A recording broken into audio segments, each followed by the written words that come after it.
बिस्मिल्लाहिर्रहमानिर्रहीम। Iqra बिस्मि रब्बिकल्लज़ी खलक़।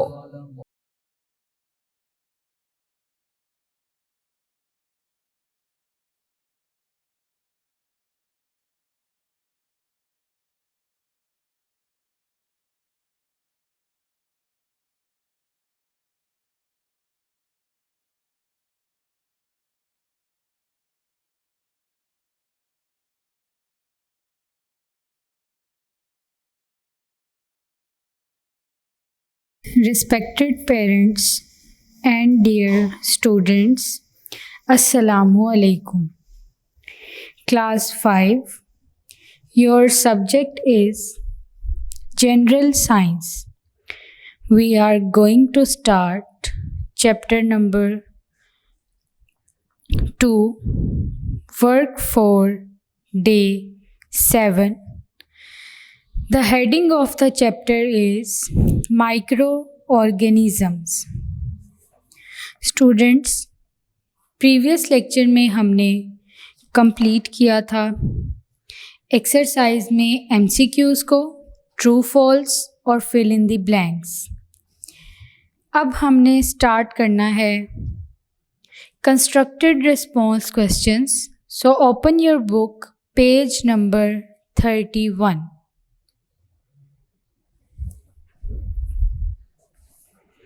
Have you opened your books? Students, यहाँ पर क्वेश्चन नंबर 3 है कंस्ट्रक्टेड रिस्पॉन्स क्वेश्चंस। यहाँ पर स्टूडेंट्स आपको दो पिक्चर्स नज़र आ रही हैं जिसमें forest of hot climate and forest of cold climate. अब क्वेश्चन क्या है? The soil of forests of hot climate is always hot and moist, whereas the soil of forests of cold climate is cold and dry. Students, जैसे आपको पता है कि जो soil है hot climate forest की वो क्या है? Always hot और मॉइस्ट, हमेशा उसमें नमी रहती है और वो बहुत गर्म होती है। इसी तरह जो कोल्ड क्लाइमेट है, फॉरेस्ट ऑफ कोल्ड क्लाइमेट, वो कोल्ड है और ड्राई है। तो जो उसकी सॉइल है वो कोल्ड है और ड्राई है। Out of these two areas where the decomposition of fallen leaves will happen more quickly, explain. Students, अब क्वेश्चन ये है कि हमारे पास 2 फॉरेस्ट हैं, forest of hot climate and forest of cold climate. तो हमने इनमें देखना है कि जो डीकम्पोजिशन है वो, और वहाँ पर जो फॉलन लीव्स हैं उनकी डीकम्पोजिशन, यानी जो पत्ते नीचे गिरे हुए होते हैं उनकी डीकम्पोजिशन जो है वो दोनों में से कौन से क्लाइमेट में क्विकली होगी। तो स्टूडेंट्स, इसका आंसर क्या है? इसके 2 आंसर हैं। सबसे पहले स्टूडेंट की decomposition is slower in cold climates and faster in hot climates. This also means that in colder climates less carbon dioxide will be released into the air and more is stored in the soil. इसका मतलब ये है students कि जो decomposition है वो हमेशा cold climate में जो है वो स्लो होती है और वार्म क्लाइमेट्स में ज़्यादा होती है। स्टूडेंट्स, हमने डीकम्पोजिशन वाले टॉपिक में पढ़ा था कि कुछ फैक्टर्स हैं जिनकी बिना पर डीकम्पोजिशन डिपेंड करती है, जिसमें हमने टेम्परेचर पढ़ा था, ह्यूमिडिटी पढ़ा था। तो स्टूडेंट्स, इसी तरह अगर हॉट क्लाइमेट है तो उसमें टेम्परेचर इंक्रीज़ होने की वजह से डीकम्पोजिशन रेट भी इंक्रीज़ होगा। अगर टेम्परेचर कम होगा तो डीकम्पोजिशन रेट बहुत स्लो होगा। तो स्टूडेंट्स, हमें इससे ये पता चला कि जो डीकम्पोजिशन रेट है वो हॉट क्लाइमेट्स में इंक्रीज़ होता है टेम्परेचर के इंक्रीज़ होने की वजह से। As compared to cold climate, rate of decomposition reaction decreases and slower. Students, अब यहाँ पर एक क्वेश्चन उन्होंने पूछा है कि जो फॉलन लीव्स हैं उनकी डीकम्पोजिशन, तो डीकम्पोजिशन चाहे फॉलन लीव्स हों या जो भी रोटन मटेरियल हो, तो उनकी डीकम्पोजिशन हॉट क्लाइमेट में जो है वो बहुत क्विकली होगी, फास्टर होगी. तो स्टूडेंट्स, एक आंसर इसका ये है कि decomposition is slower in cold climates and faster in hot climates. This also means that in colder climates, less carbon dioxide will be released into the air and more is stored in the soil. Is it clear? एक तो ये question बन रहा है, इसका answer बन रहा है. Second answer is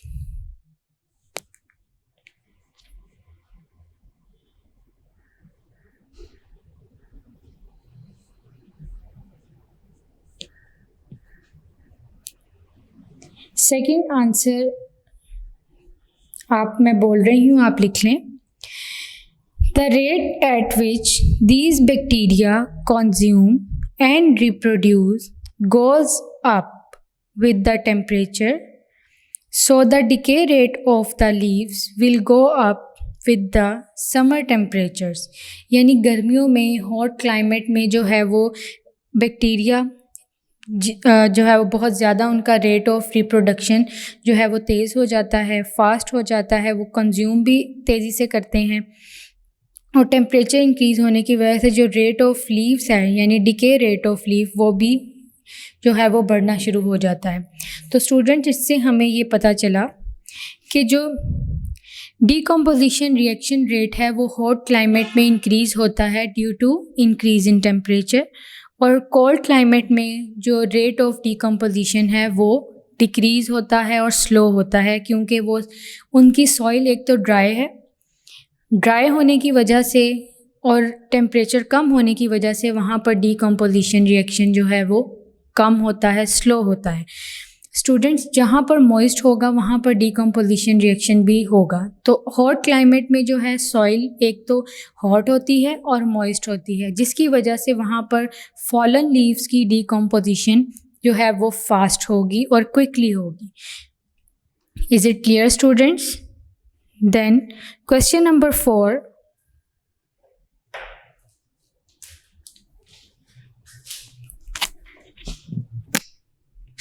question number 4 है इन्वेस्टिगेट. अब इन्वेस्टिगेट में यहाँ पर 2 क्वेश्चंस हैं हमारे पास.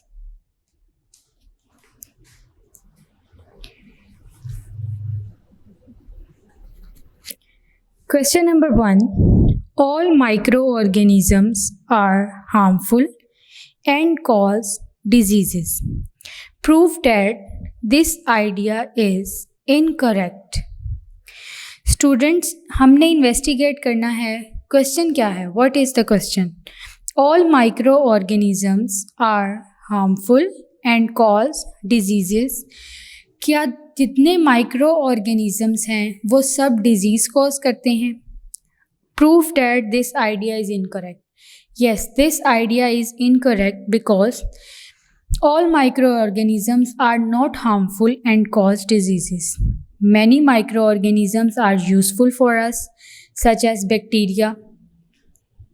Some bacteria are harmful and some bacteria, most of the bacteria are useful or beneficial for us. Students, the bacteria which are beneficial for us are called useful bacteria. And the number of harmful bacteria is very less. तो students, इससे हमने ये prove किया कि जो तमाम micro organisms हैं वो हार्मफुल नहीं हैं और डिज़ीज़ कॉज नहीं करते, बल्कि कुछ बैक्टीरियाज़ ऐसे हैं जो कि हमारे लिए यूज़फुल हैं. जैसे हम कोई फूड खाते हैं तो हमें डाइजेशन कराने में, वाटर फूड की एब्जॉर्प्शन कराने में जो है वो हेल्पफुल हैं. हमारी बॉडी के अंदर बहुत सारे बैक्टीरिया हैं, ठीक है स्टूडेंट्स, जो कि यूज़फुल हैं जब हम कोई चीज़ खाते हैं तो हमारी डाइजेशन कराते हैं, absorption of food small intestine में। तो स्टूडेंट्स, इससे ये हमें पता चला कि तमाम माइक्रो ऑर्गेनिजम्स हार्मफुल नहीं हैं।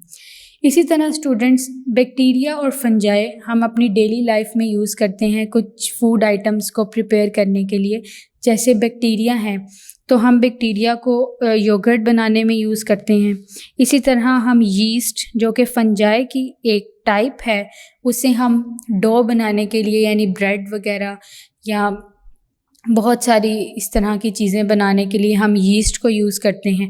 तो स्टूडेंट्स, इनका जो है वो हमारी डेली लाइफ में भी बहुत एक यूज़फुल रोल प्ले करते हैं ये माइक्रो ऑर्गेनिजम्स।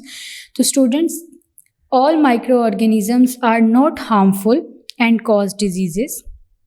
ये हमने प्रूव किया क्योंकि बैक्टीरिया कुछ जो हैं वो यूज़फुल भी हैं, जो कि हमारी बॉडी के अंदर हमारी फूड की डाइजेशन कराते हैं, absorption of food in small intestine. इसी तरह हम बहुत सारे बैक्टीरिया और फंजाई को जो है अपनी डेली लाइफ में यूज़ करते हैं। जैसे स्टूडेंट्स, अब मैं आपको बता रही हूँ, जैसे फूड आइटम्स बनानी है, मेकिंग फूड आइटम्स, उनमें बैक्टीरिया और यीस्ट यूज़ होते हैं और हम उनसे फूड आइटम्स को बनाते हैं। इसी तरह students, cleaning of environment. Students, bacteria और फंजाई ये जो डिकम्पोजर्स हैं, ये एक बहुत इम्पॉर्टेंट रोल प्ले करते हैं हमारी इन्वायरमेंट को क्लीन करने में। स्टूडेंट्स, अगर वेस्ट मटेरियल बहुत ज़्यादा है, यानी रोटन वेजिटेबल्स हैं, फ्रूट्स हैं और लीव्स हैं, जितना भी रबिश मटेरियल है स्टूडेंट्स, उसे ये डिकम्पोज करते हैं। डिकम्पोज करके उस कॉम्प्लेक्स मटेरियल को, कंपोनेंट्स को ये सिंपल कंपोनेंट्स में चेंज करते हैं, जिससे अगर ये डिकम्पोजर्स हमारी इन्वायरमेंट में मौजूद ना हो तो इससे ये होगा कि कचरा जो है यानी वेस्ट प्रोडक्ट्स, वेस्ट मटेरियल जो है वो बहुत ज़्यादा हमारी इन्वायरमेंट में होगा। यानी डिकम्पोजर्स ही जब नहीं होंगे, उन मटेरियल को ब्रेक डाउन करने वाले नहीं होंगे, तो ये फिर मज़ीद बढ़ता जाएगा। तो अल्लाह ताला की तरफ से ये भी एक नेमत है कि डिकम्पोजर्स जो हैं वो ब्रेक डाउन करते हैं इन कॉम्प्लेक्स कंपोनेंट्स को सिंपल कंपोनेंट्स में और उसके बाद अपनी फूड को कंज्यूम करते हैं। स्टूडेंट्स, इसी तरह अगर जो है वो सीवेज वाटर यानी इंडस्ट्रियल वेस्ट वाटर में जो टॉक्सिक कंपोनेंट्स होते हैं, जैसे अब इंडस्ट्रीज़ वगैरह में आपको पता है डिफरेंट काम हो रहा है केमिकली भी, और बहुत सारे मटेरियल यूज़ किए जा रहे हैं जिनका वेस्ट और डिस्कार्ड करना जो है वो हमारी इन्वायरमेंट के लिए हार्मफुल है। तो अगर हमने उसे डिस्कार्ड भी करना है उसके वेस्ट मटेरियल को, तो हमें उसमें से टॉक्सिक मटेरियल को सबसे पहले डिसरप्ट करना है और उसके बाद जो है वो उसे हमने डिस्कार्ड करना है। तो स्टूडेंट्स, ये तरीका है कि हम पहले कुछ बैक्टीरियाज़ को इस्तेमाल करें यानी यूज़ करें और उन मटेरियल को जो है टॉक्सिक मटेरियल है वेस्ट प्रोडक्ट में से ही हम उनमें से पहले टॉक्सिक मटेरियल को जो है वो सीवेज और इंडस्ट्रियल वेस्ट उसमें उसको क्लियर करें और उसके बाद उसे डिस्कार्ड करें, ताकि हम जहाँ पर भी उसे फेंकेंगे उससे हमारी सॉइल और हमारी इन्वायरमेंट ख़राब ना हो, क्योंकि टॉक्सिक मटेरियल में से भी कुछ गैसेस वगैरह रिलीज़ होंगी जो हमारी इन्वायरमेंट में जाके पॉल्यूशन कॉज करेंगी। तो स्टूडेंट्स, इसी तरह हम बैक्टीरिया का मेडिसिन्स बनाने में यूज़ करते हैं, मेकिंग ऑफ मेडिसिन्स। अब जैसे बैक्टीरिया हैं कुछ और फंजाई हैं, पेनिसिलिन जो है वो एक फ़र्स्ट एंटीबायोटिक है जो कि हमने डिराइव्ड की है, जो फंजाई की टाइप है पेनिसिलियम, उससे बहुत सारी ये हमने और भी माइक्रो ऑर्गेनिज़म से बहुत सारी एंटीबायोटिक्स बनाई हैं। तो स्टूडेंट्स, इस वजह से ये हमने प्रूव किया दिस आइडिया इज़ इनकरेक्ट, क्योंकि हम बहुत सारे माइक्रो ऑर्गेनिज़म्स का यूज़फुल इफ़ेक्ट भी है, जैसे हमारे बॉडी के अंदर जाते हैं वो, बहुत सारी हमारी डेली लाइफ में उसका यूज़ है। तो इस वजह से ये आइडिया जो है वो गलत है, इनकरेक्ट है। Is it clear? Many people use antibacterial soap to kill the bacteria present on their hands, but due to excessive use of soap, the chance of getting infection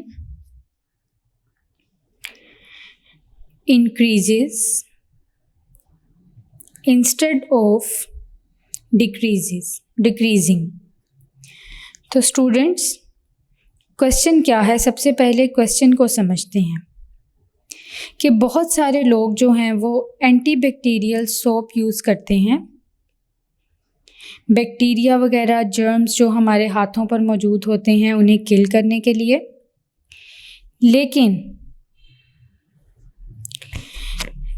अक्सर ये होता है कि जब हम सोप का ज़्यादा यूज़ करते हैं तो उससे इन्फेक्शन कम होने के बजाय बढ़ जाता है। इन्फेक्शन जो है वो कम होने के बजाय बढ़ जाता है।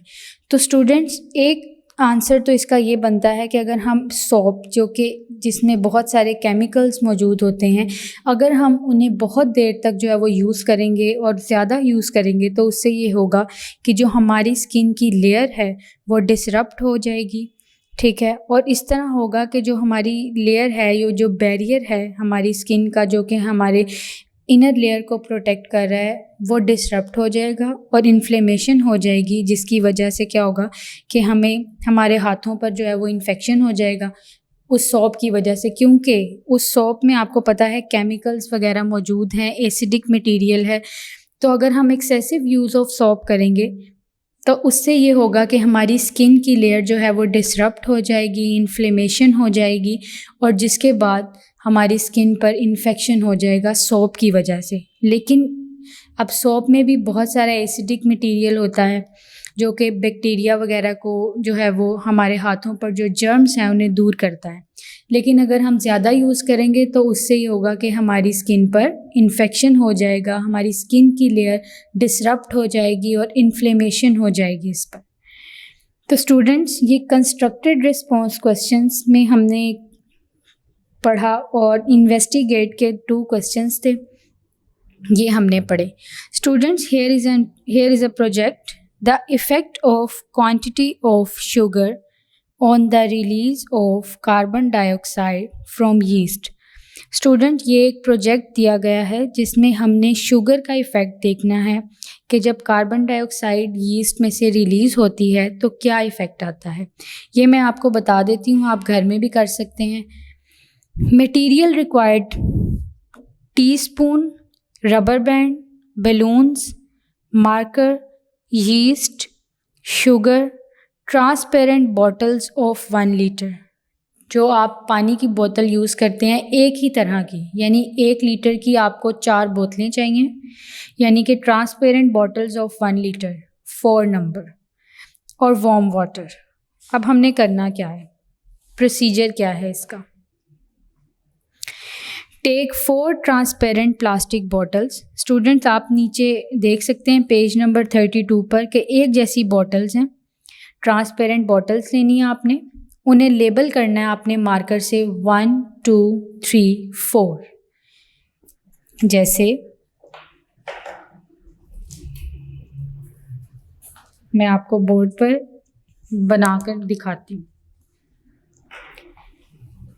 नंबर 5 पे हम कर रहे हैं प्रोजेक्ट। प्रोजेक्ट में आपको बॉटल्स चाहिए,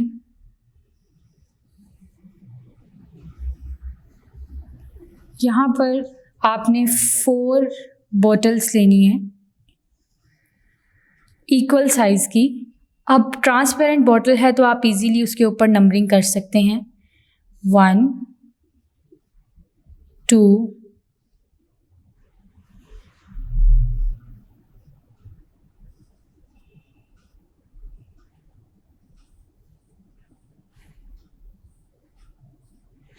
3 एंड 4।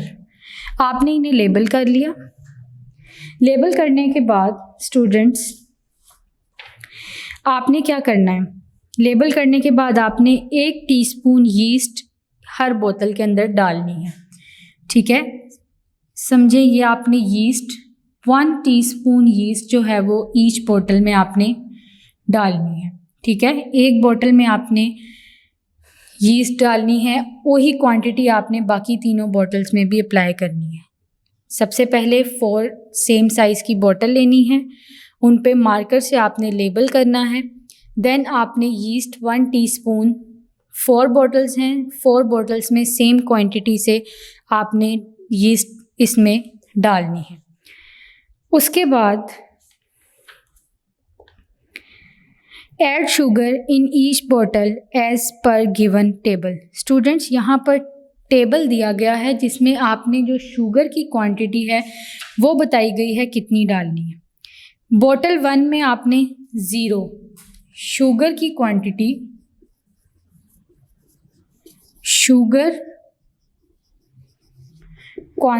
बॉटल 1 में 0, बॉटल 2 में 1 टीस्पून, बॉटल 3 में 2 टीस्पून एंड बॉटल 4 में 3 टीस्पून। यानी इसमें आपने शुगर नहीं डालनी, इसमें सिर्फ यीस्ट ही है बॉटल 1 में। बॉटल 2 में आपने 1 टीस्पून शुगर ऐड करनी है, बॉटल 3 में आपने 2 टीस्पून शुगर ऐड करनी है और बॉटल 4 में आपने 3 टीस्पून शुगर ऐड करनी है। Then pour half cup of hot water in each bottle। अब आपने हाफ कप वाटर हर बॉटल के अंदर डालना है। सपोज ये आपने हाफ कप, यहाँ तक हाफ कप जो है वो आपने इसमें पानी फिल किया, हॉट वाटर आपने इसमें हाफ कप डालना है। ठीक है स्टूडेंट्स, अब हाफ कप वाटर डाल दिया आपने। Next step, put a balloon at the mouth of each bottle and bind it strongly with rubber band। अब ये जो बॉटल का माउथ है इस पर आपने बैलून लगा देना है। चारों पर आपने जो है वो बैलून लगाकर उसे रबर बैंड के साथ टाई कर देना है।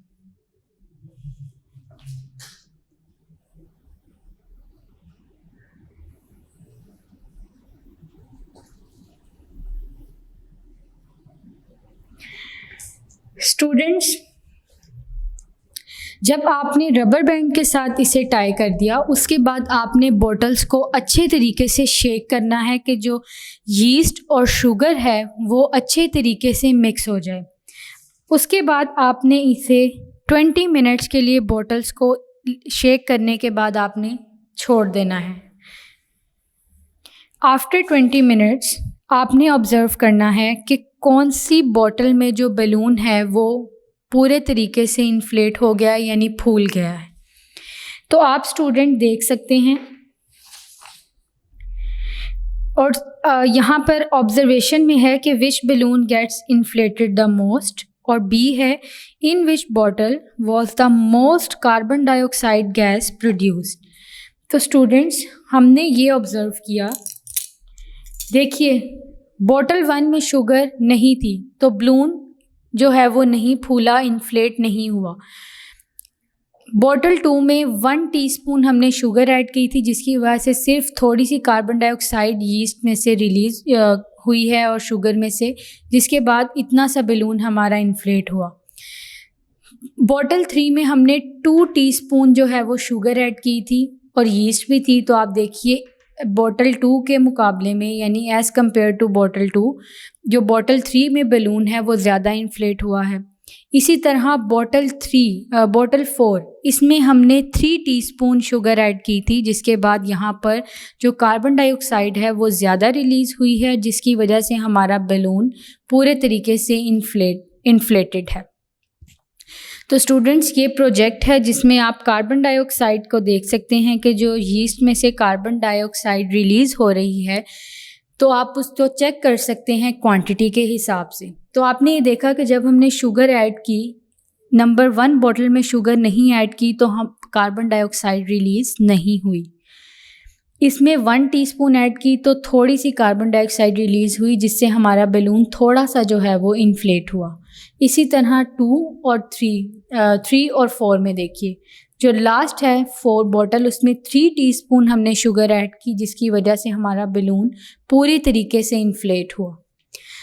तो स्टूडेंट, ये प्रोजेक्ट है जिससे आप कार्बन डाइऑक्साइड की कंसंट्रेशन देख सकते हैं कि कितनी वो रिलीज़ हुई है यीस्ट में से, और शुगर का क्या इफ़ेक्ट आया है हमारे इस प्रोजेक्ट पर। Is it clear students? आप ये घर में भी प्रोजेक्ट कर सकते हैं और देख सकते हैं, एनालाइज कर सकते हैं कि कार्बन डाइऑक्साइड की कंसंट्रेशन यीस्ट में से कितने % रिलीज़ हुई है। वो आपको बैलून के थ्रू ही पता चल जाएगा। Students, we have completed work for day 7।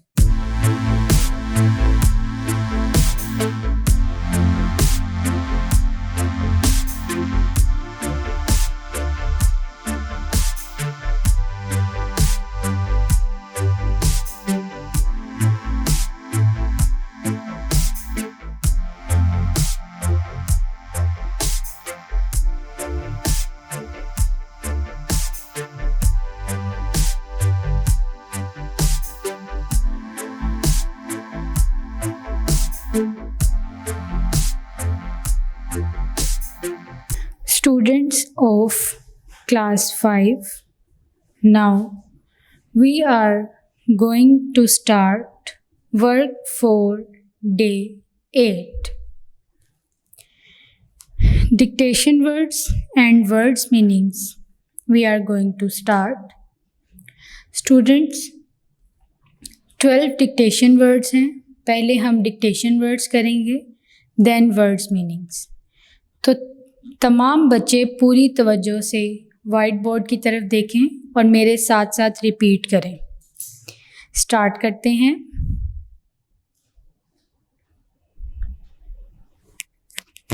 Dictation words.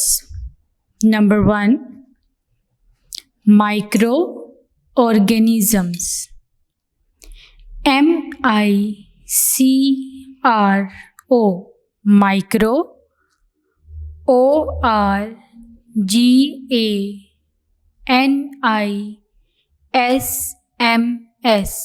organisms, microorganisms, microorganisms. Number 2, infection, infection, FEC, TION, shun, infection, infection. Absorption, ABAB, SORP, sorb, TION, shun, absorption, absorption. Decomposition, decomposition, DEDCOM, POSITION,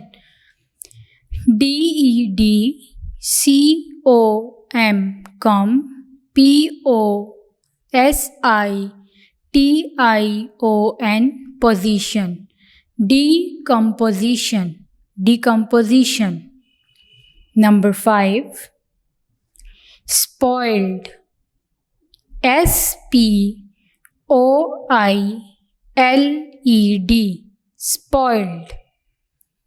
Number 6, essential,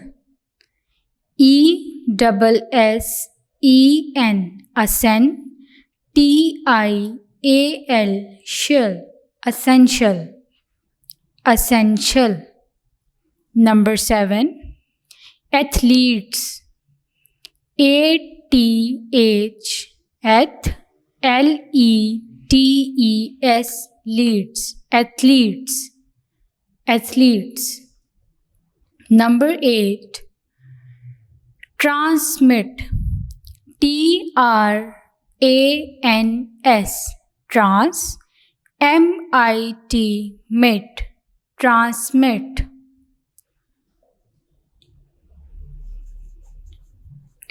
Number 9, pathogens, PATHO, tho, GENS, gens, pathogens. Number 10, dispersed, DIS, dis, PERSED, pursed, dispersed, Number 9, inhibit. INHIBIT. Inhibit. Inhibit. Number 12, vaccine. VAC, vac, CINE, scene, vaccine. Is it clear? Number 1, microorganisms. Number 2, infection. Number 3, absorption. Number 4, decomposition. Number 5, spoiled. Number 6, essential. Number 7, athletes. Number 8, transmit. Number 9, pathogens. Number 10, dispersed. Number 11, inhibit. Number 12, vaccine. Students ये 12 dictation words हैं, लेकिन आपने इन dictation words के अलावा जो आपकी book में हम शॉर्ट क्वेश्चंस में या हमने फिल इन द ब्लैंक्स या ट्रू फॉल्स में कुछ वर्ड्स पढ़े हैं, इनके अलावा आपने उनके स्पेलिंग्स भी अच्छे तरीके से याद करने हैं ताकि आपके जो आप शॉर्ट क्वेश्चंस या लॉन्ग क्वेश्चंस लिखें तो उनमें आपकी गलती ना हो सके। स्टूडेंट्स अब 12 वर्ड्स मीनिंग्स हैं। Number 1, MICRO micro, SCOPE scope, microscope. Microscope का मतलब है खुर्दबीन, खुर्दबीन, माइक्रोस्कोप, खुर्दबीन। स्टूडेंट्स हम माइक्रोस्कोप किस लिए यूज़ करते हैं? टाइनी ऑब्जेक्ट्स को बिगर और लार्जर विजिबल करके देखने के लिए हम माइक्रोस्कोप का यूज़ करते हैं। Infectious, INFEC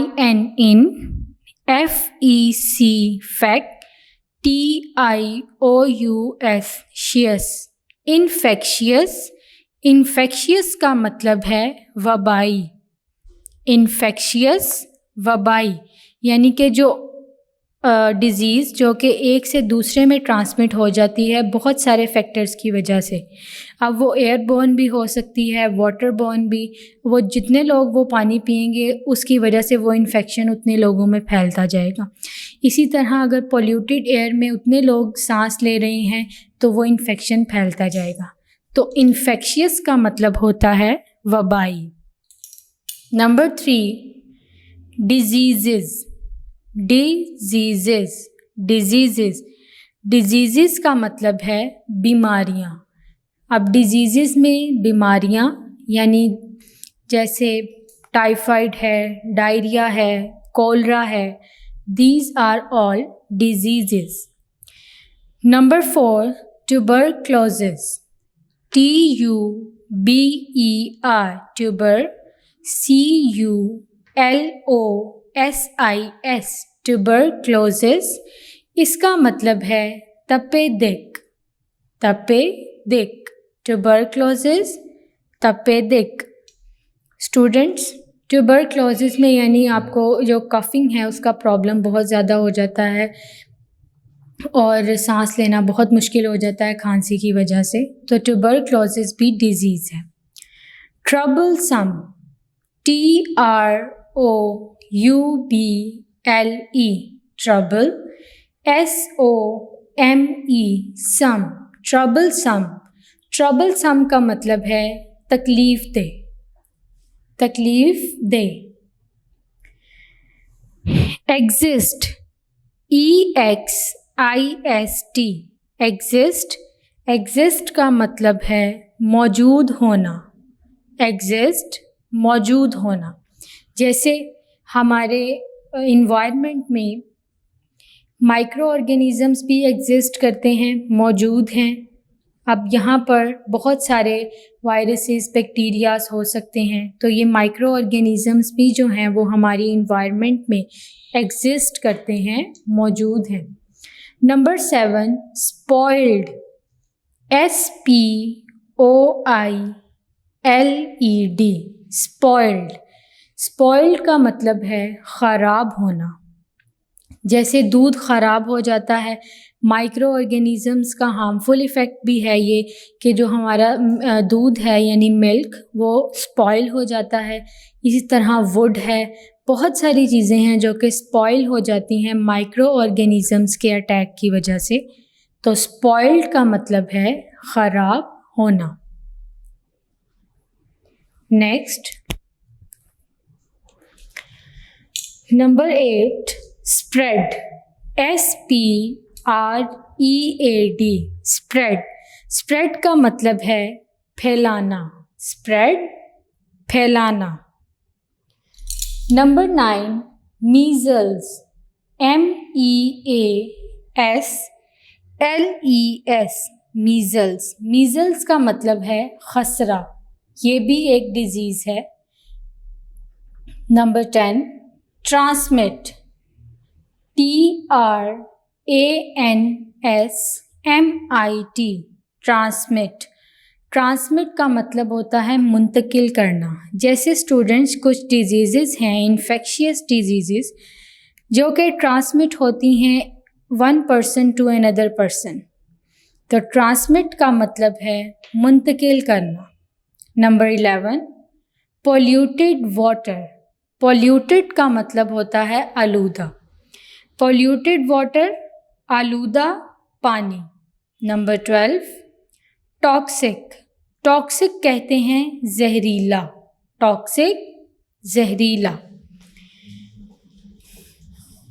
number 1, microscope, खुर्दबीन, infectious, वबाई, disease, बीमारियाँ, ट्यूबरक्लोसिस, तपेदिक, ट्रबलसम, तकलीफ़देह, एग्जिस्ट, मौजूद होना, स्पॉइल्ड, ख़राब होना, स्प्रेड, फैलाना, मीज़ल्स, खसरा, ट्रांसमिट, मुंतकिल करना, पोल्यूटेड वाटर, आलूदा पानी, टॉक्सिक, जहरीला।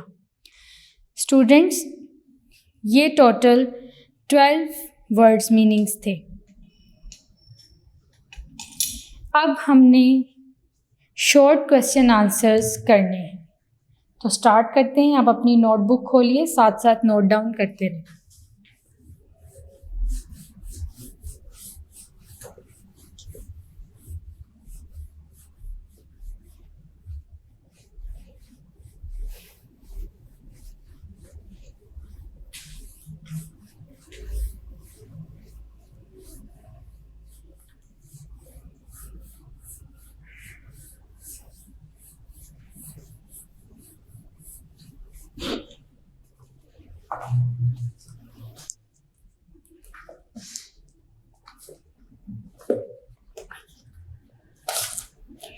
Page number 30।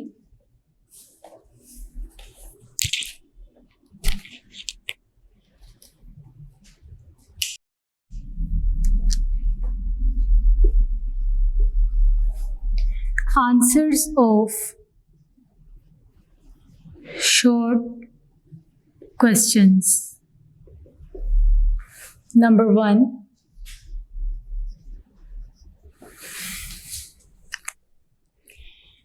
what is a pathogen? How does it enter in the bodies of organisms?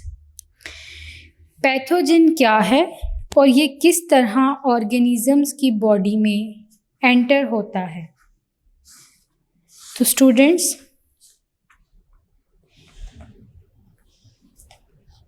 इसका आंसर है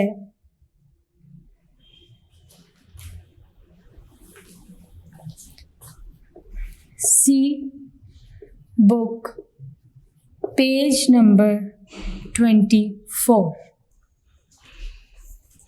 Open your book, page number 24.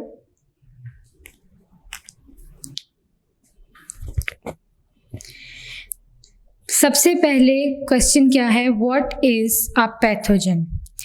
The micro organisms that cause diseases in their hosts are called pathogens. Students, ऐसे micro organisms जो कि disease cause करते हैं host में, उन्हें हम पैथोजेंस कहते हैं। और स्टूडेंट्स, हमारे क्वेश्चन का नेक्स्ट पार्ट क्या था? How does it enter in the bodies of organisms? The diseases that occur due to them are called infections or infectious diseases. The infectious diseases can spread quickly from one organism to the other. Students, यहाँ तक इसका answer है कि जो pathogen हैं वो जो disease cause करते हैं उन्हें हम इन्फेक्शंस कहते हैं, और उन डिजीज़ को हम इन्फेक्शियस डिजीज़ कहते हैं जो कि क्विकली स्प्रेड होती हैं one person to the other person. Is it clear?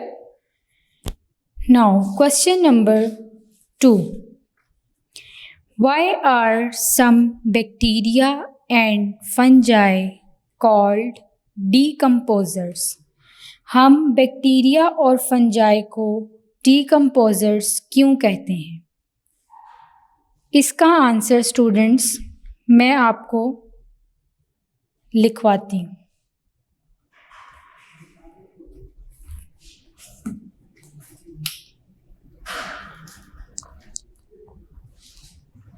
Answer number 2, bacteria and fungi are called decomposers because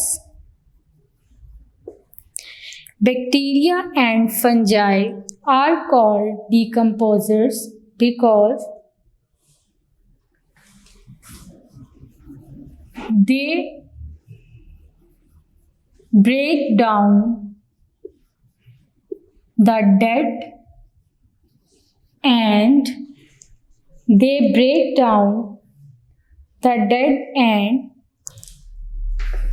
decaying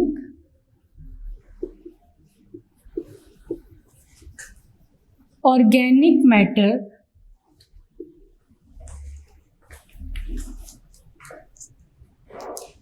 into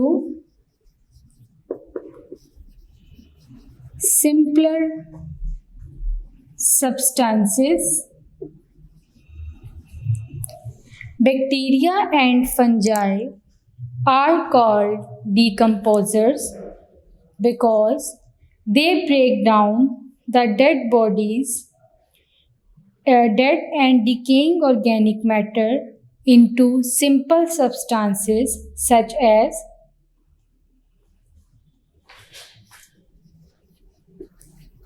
water,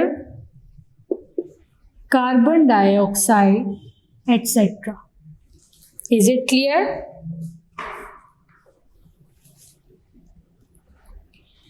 Question number 3. Write 2 benefits and 2 harmful effects of bacteria.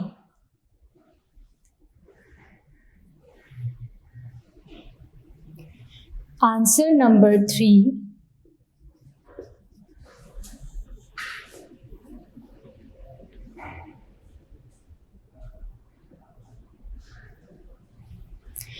सबसे पहले heading दें आप,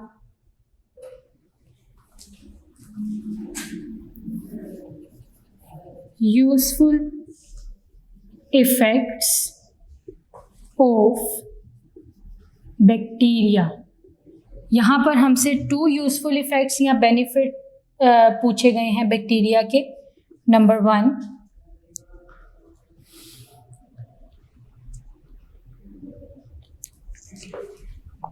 bacteria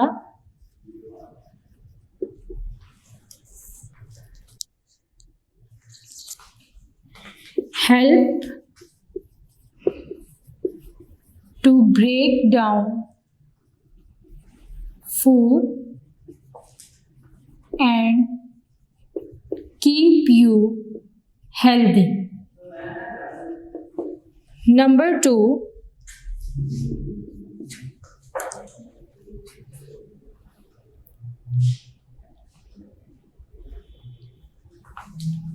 bacteria are used in food production,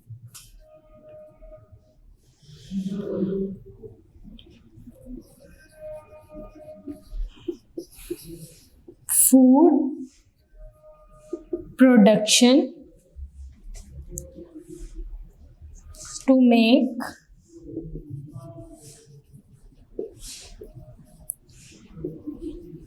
yogurt and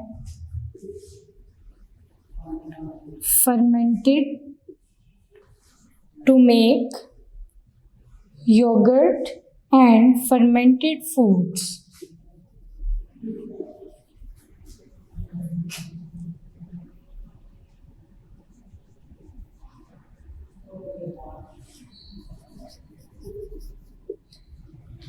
students, ये हमने 2 useful effects of bacteria लिखे हैं. अब हम इनका हार्मफुल इफेक्ट देखते हैं.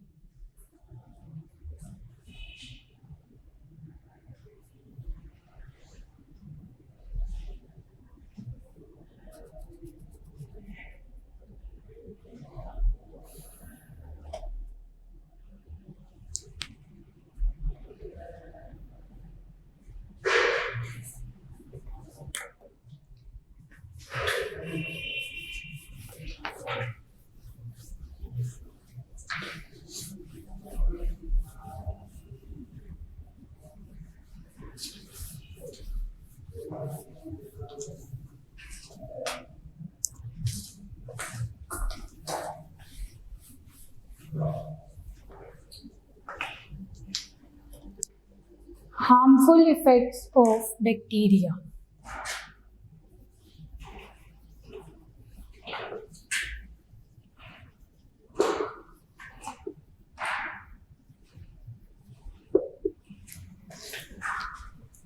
Number 1,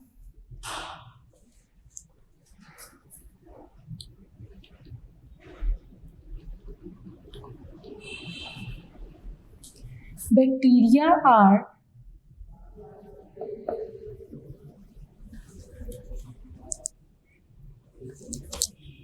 serious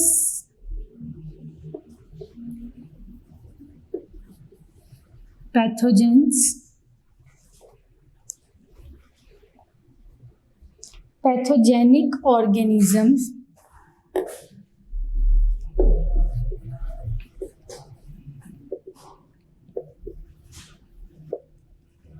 that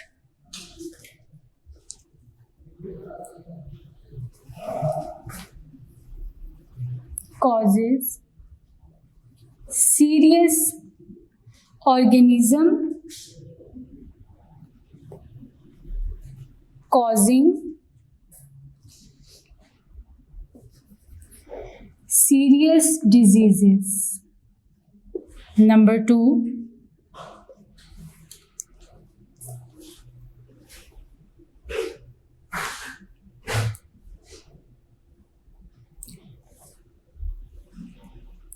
bacteria may cause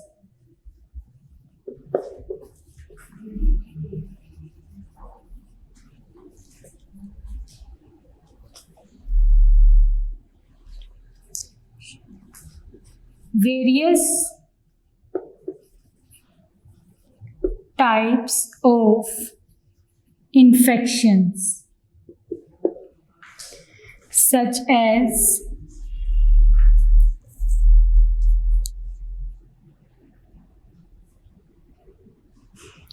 pneumonia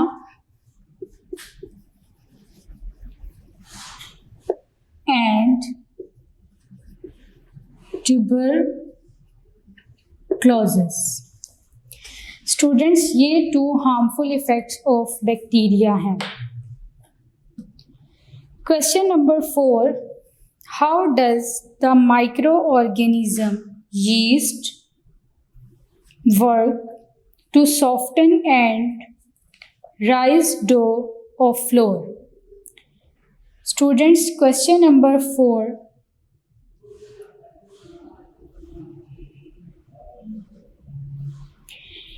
question number 4 का आंसर है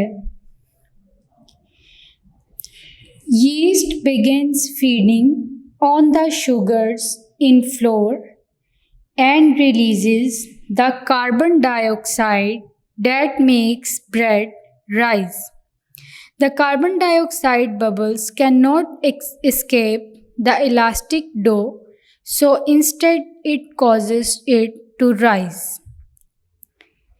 Yeast begins feeding on the sugars in flour and releases the carbon dioxide that makes bread rise. The carbon dioxide bubbles cannot escape the elastic dough, so instead it causes it to rise. Is it clear? Question number 5. How does a mosquito transmit diseases? Question number 5 का answer है answer 5 See book page number 26.